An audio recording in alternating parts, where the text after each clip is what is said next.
Sejam todos muitíssimamente bem-vindos a mais um vídeo no canal Brush Rush. O meu nome é Guilherme Freitas e você já esteve nessa situação que você tá tentando ali produzir uma pintura digital, mas infelizmente tudo fica um pouco chapado, né? Eu não sei o que acontece, mas você tá ali colocando luz e sombra, você tá colocando tudo que deveria estar acontecendo ali, né? Pra você ter um desenho legal, mas ainda assim tudo fica meio egípcio, você tá fazendo as coisas e tudo fica muito quadradão, tudo fica 2D quando era pra estar mais 3D. E isso mesmo quando você tá ali fazendo o seu melhor pra colocar aquelas sombras, você pode estar até mesclando cores muito bem, mas isso ainda acontece. Eu acho que eu sei o culpado, pessoal. É a luz e a sombra marginal. Mas não é marginal no sentido que você pode estar imaginando, é marginal no sentido de margem, né? As margens de um voluptuoso rio. Veja aqui, vocês sabem que eu desenho bem, né? Então vocês estão vendo aqui, ó, quem sabe desenha em qualquer momento, né? E margem tem realmente a ver com a noção de borda, beirada, né? Que está próximo à margem, né? Próximo desse cantinho aqui das coisas. E isso é algo que acontece muitas vezes quando a gente não sabe exatamente onde colocar, onde fazer a divisão entre a área iluminada e a área escura de um objeto 3D que a gente está tentando iluminar. Então você vai acabar colocando toda a luz ou toda a sombra só nas bordinhas do desenho, e isso parece ser a única forma de fazer as coisas, mas eu acho que este pode ser, na verdade, o culpado. Para trazer um desenho que tem muitas coisas funcionando, tá muito bonito, mas que pode se aproveitar um pouco dessas dicas, eu peguei aqui uma arte do Dan Cartoons, que tem um canal no YouTube também, muita coisa legal rolando lá no canal dele, e eu decidi pegar esse daqui porque eu achei que ficou um desenho que tem mesclagem de cores, tem variações, tem gradações super legais acontecendo. Eu vou pegar essa cor azul aqui, ó, pra mostrar. Tem coisa interessante acontecendo aqui no nariz, tem uma coisa legal acontecendo com esse foco de brilho aqui, né? Aqui também você tem essa gradação pra sombra, tem muita coisa legal rolando aqui no desenho do Dan Cartoons, e eu fiquei pensando, putz, o que será que eu posso dar de dica pra gente dar um upgrade nisso aqui, levar isso daqui pra um próximo nível? E eu acho que essa dica da sombra marginal pode ser muito útil pra ele, e isso tem tudo a ver com a sombra, né, porque é o nome dela, né, mas tirando o personagem de questão, eu acho que você pode ver que existe uma certa concentração das luzes, né, aqui bem nessas beiradinhas. Em algum lugar o Dan fez aqui, né, uma sombra projetada do cabelo, tem umas coisas legais acontecendo aqui próximo dos olhos também, mas ainda assim eu senti que a luz ainda tá nessa forma servindo como uma espécie de contorno. E isso, pessoal, faz todo sentido, né? A gente tá acostumado a desenhar com contornos, né? A gente sempre começa fazendo isso, ninguém começa desenhando com mancha, quer dizer, não que eu saiba, mas ainda assim a gente tenta reproduzir essa ideia de produzir, né, contraste pelo contorno, porque é isso que o contorno faz, né? É isso que a linha faz. Ela separa os dois elementos do desenho, ela separa o pescoço desse fundo, ela separa o cabelo do fundo, né? Essa linha colorida aqui, super clara,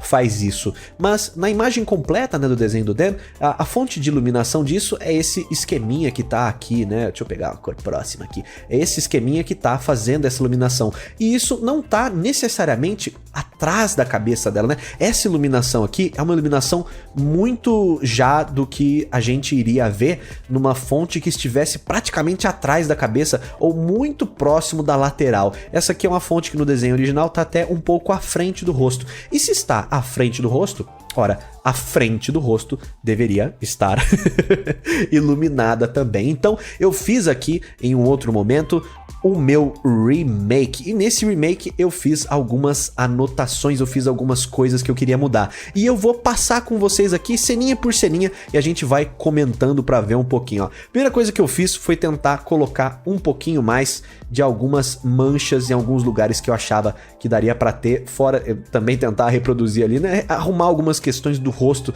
que eu achei interessante. Então eu vou criar aqui uma camada nova, ó, e vou mostrar pra vocês o que eu tava fazendo. O que eu queria fazer? Eu queria trazer com mais definição os planos do rosto. Eu vou mexer esse egípcio aqui pra cima.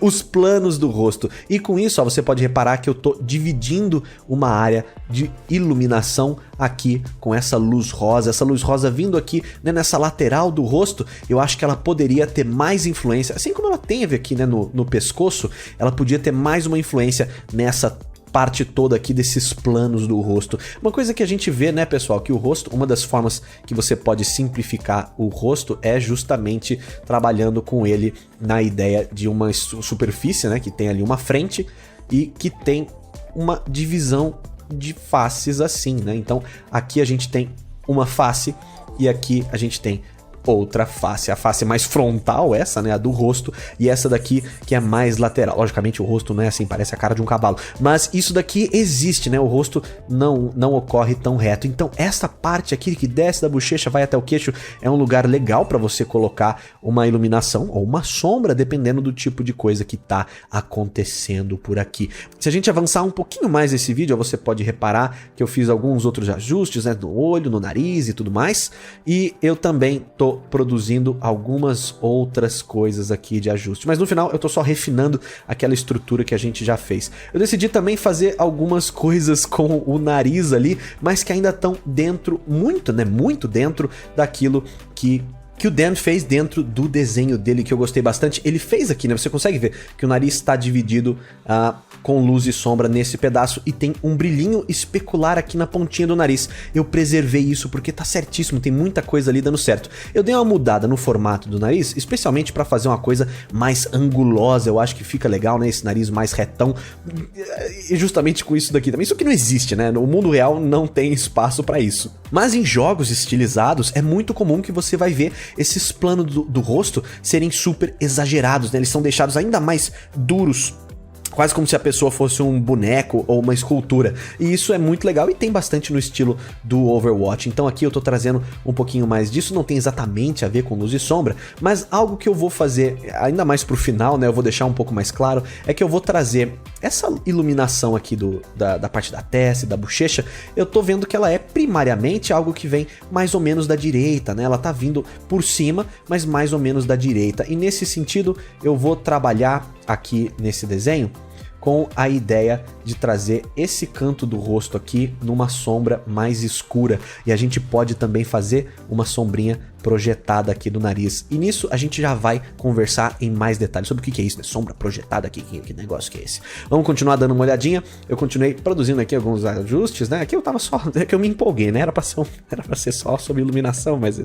Vocês sabem. Aí, nesse momento aqui, eu tava ainda me baseando somente no trabalho do Dan. E eu falei, quer saber? Eu preciso conhecer mais sobre essa personagem. Eu não conheço muito ela. Então eu fui pesquisar algumas referências. E foi legal porque eu tive ideias pra alguns ajustes, né? Eu gostei de fazer ela com a boca mais fina, mais comprida, e eu fiz isso também, né? Então aqui os ajustes mais finais, especialmente um que eu achei muito válido no meu caso, que eu acabei, né, iluminando diferente o desenho, e eu acabei perdendo ali um pouco da cor da pele original da personagem.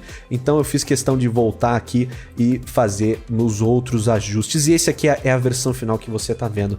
Então uma coisa que eu quis muito aqui era provocar uma separação clara de áreas iluminadas e áreas escurecidas ou em sombra. E isso é uma decisão artística, não é necessariamente um compromisso com a forma como o mundo funciona. Mas eu acho que em muitas situações isso pode criar um efeito muito, muito legal mesmo na sua arte. E aqui o que eu tô fazendo é justamente isso. Eu tô produzindo aqui uma sombrinha, né? Um pouquinho por causa da oclusão desse cabelo aqui também, né? Desse cabelo aqui ajuda a fazer essa sombrinha nesse canto. Essa parte de baixo do olho aqui também é uma área que ficaria em sombra. Eu tô optando por deixar o olho bem claro, justamente por uma decisão de criatividade mesmo. A parte daqui de baixo do olho, claramente você precisa ter alguma coisinha ali pra sugerir uma sombra, e o Dan fez isso aqui também nos olhos dele, fez isso muito atentamente, na verdade. E Algo que você pode reparar é que eu tenho aqui uma sombrinha e algumas outras situações. Mas para explicar um pouquinho melhor como que essas divisões estão acontecendo,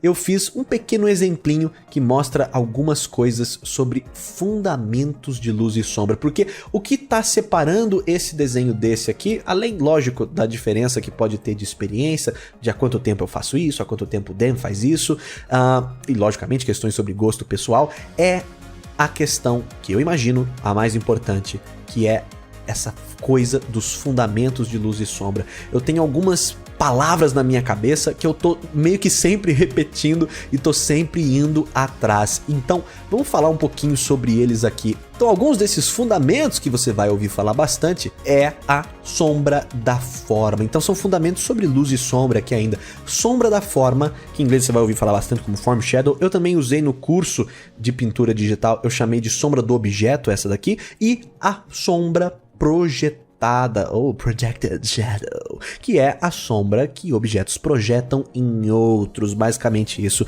Eu fiz aqui uma imagenzinha de exemplo para falar sobre isso com vocês. Veja só, temos aqui uma estrutura um pouco esquisita, né? Mas o que vai ser importante pra gente aqui é interpretar e pensar sobre cada parte desse objeto separadamente. Então eu acho que a gente poderia dizer que existem três objetos dentro desse conjunto, né? Um é esse palitinho que se espeta daqui, o outro é essa bolinha achatada e o terceiro é essa esfera esticada aqui, né? Alguma coisa assim, um cilindro redondo, você que imagina que formato que é esse. Então aqui nessa estrutura, o que vai acontecer? A gente vai ter como são formas mais complexas, formas compostas, a gente vai ter coisas interessantes acontecendo com luz e sombra. E eu acho que essa separação é muito boa. Vamos marcar aqui então, nesse exemplo, o que é sombra da forma, o que é sombra projetada. A sombra da forma é a sombra que o formato, né, do objeto, forma, vai trazer de maneira natural. Então aqui a gente tem uma fonte de luz vindo de cima e da esquerda, e o que vai acontecer?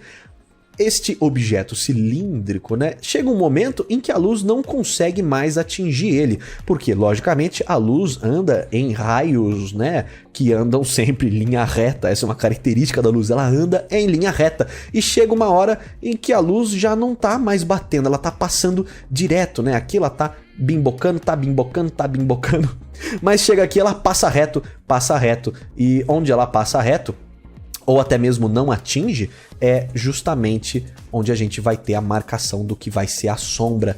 Então eu vou até dar uma deletada nisso daqui para você ver melhor. O que a gente tem que fazer aqui é marcar justamente aonde a luz não consegue mais atingir nesse objeto. Esse aqui é o terminador, é a parte onde tem a transição definitiva. Você pode ver que ela não é uma transição dura, ela é uma transição macia, mas quando eu coloco essa linha aqui no meio, você pode ver que fica bem claro que essa é uma área iluminada e essa não é uma área iluminada. Quer dizer, exceto porque tem aqui, né, um rebatimentozinho acontecendo desse próprio cenário aqui, que era o que eu tentei fazer, mas ainda assim, ok, estamos com essa divisão acontecendo por aqui. Vamos fazer isso com os outros dois objetos desse negócio. Um deles aconteceria aqui no cilindro, dividindo as áreas, né, onde a própria forma, a forma está definindo que essa luz não poderá mais atingir esse objeto. É isso que está acontecendo. Então, o que define essa sombra? A forma do próprio objeto. Por isso que eu chamava de sombra do objeto. Que é um nome que, né, acho que do próprio, a sombra do próprio talvez seja a melhor definição para isso. E no segundo, aqui a gente pode fazer, né, que no caso vai ser o nosso terceiro, aqui a mesma divisão mais ou menos onde essa luz aconteceria. Aqui também você pode ver que tem um rebatimentozinho acontecendo, né, de outras partes. Beleza. Você pode ver também, né, que isso não é suficiente sozinho. Falando em rebatimento, tem mais aqui. A gente tem ainda essas outras coisas acontecendo. E esse, meu amigo, é exatamente o que você pensou. É a sombra projetada. E, logicamente, é a sombra que um objeto vai projetar em outro. E se você fosse imaginar, né, como seria esse narigão aqui no resto desse objeto? Ele possivelmente viria algo mais ou menos para cá, mas como esse objeto curvo, ele faria alguma curvinha para esse lado também. Então, eu imagino que seria algo mais ou menos assim. que a gente veria nisso daqui. Logicamente, né, um cilindro, se você tem um objeto cilíndrico, né, qualquer sombra que você tenha nele de uma projeção reta, essa sombra vai fazer a curva do próprio objeto, né? E isso é importante porque a sombra vai andar junto com esses materiais. Então, o que você precisa para aplicar luz e sombra de uma forma melhor é também uma espécie de imaginação em 3D. Você tem que imaginar quais são os volumes desse objeto, qual que é o formato 3D que isso daqui tem. E a gente vai ter uma sombra projetada também dessa bolinha aqui embaixo, né? Então algo mais ou menos assim vai estar acontecendo aqui. Você pode reparar, né, que algo muito comum na sombra projetada é que ela se conecta com aonde a outra coisa termina. E agora, se você somar tudo isso, né, se você somar as partes da sombra do objeto mais as sombras projetadas, você vai ter a iluminação completa aqui, né, a divisão completa de luz e sombra. Ainda assim, existe lugar, né, na área iluminada para você ter detalhes menos claros, né, coisas ali que estão acontecendo para ajudar a definir esse objeto. E da mesma forma, você pode ter luzes dentro da área de luz e sombra. O importante é que essa fonte de luz aqui é a nossa luz principal, e isso daqui é o que vai ajudar a definir basicamente o que você vai fazer com o seu desenho. E esse rebatimento é uma luz ali mais indireta, é uma luz secundária, e isso vai criar um efeito legalzinho, ajuda a gente a conseguir definir, né, aquela ideia de 3D, de iluminação mais realista acontecendo. E são esses conceitos que agora que eu expliquei, talvez fique muito mais claro o porquê das minhas decisões de iluminação dentro do rosto da sombra. Então vamos pegar aqui a cor azul para marcar o que eu imagino que seriam luzes aqui, né, a divisão da sombra pela forma do rosto. E a primeira é essa que a gente teria logo aqui, né? Eu imagino que aqui seja a base desse rosto indo embora, né? A gente tá tendo uma luz bem importante aqui. Outra coisa que a gente pode chamar de luz da forma, eu imagino que seria essa parte aqui, tem um pouco a ver, é mais sobre a oclusão do cabelo do que qualquer outra coisa, mas também aqui esse olho, né? Esse olho tá em sombra porque aqui tem uma espécie de escuridão acontecendo por causa do formato, né? Do como o olho, né? Aqui tem a cavidade ocular que vai receder um pouquinho. E de alguma certa forma eu acho que é mais ou menos aqui que acaba a iluminação do rosto, porque se você for considerar o nariz e a boca como objetos separados da estrutura da face, aí você vai ter que considerar que isso daqui é a sombra projetada do nariz. Ok, talvez aqui seja, na verdade, uma sombra também ali da forma. Aqui parece uma sombra projetada dessa elevação do lábio, e isso daqui também é a sombra projetada da boca, né? Tudo isso está acontecendo por aqui. Quem sabe essa escuridão a gente não poderia chamar de sombra do objeto também, sombra da própria forma. E talvez isso daqui também seja uma projeção da elevação que a gente está tendo aqui dessa sobrancelha. Então é a união, né, dos seus poderes que fazem o Capitão Planeta. E algo mais legal que a gente pode fazer aqui ainda é uma outra fonte de iluminação que está recortando isso de outra forma. Então aqui, ó, vou até selecionar uma outra cor.